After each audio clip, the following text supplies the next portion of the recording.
আলাইকুম ভিউয়ার্স, আপনারা সবাই কেমন আছেন?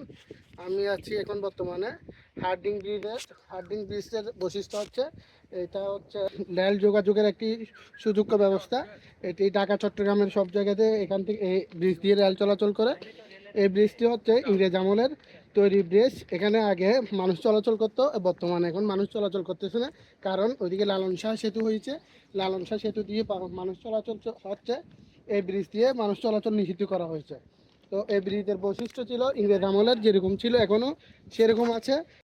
মহান মুক্তিযুদ্ধের স্মৃতি বিজড়িত এই ব্রিজ 1971 সালে মহান মুক্তিযুদ্ধের সময় এই ব্রিজটি বাঙালিরা বোমা দিয়ে উড়িয়ে দেওয়া হয়েছিল।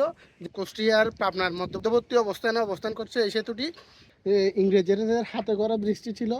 তো আপনারা সবাই এই ব্রিজটি যারা দেখতেছেন আমার ভিডিওটি, আপনারা সবাই কমেন্ট করবেন ব্রিজটি দেখতে কেমন।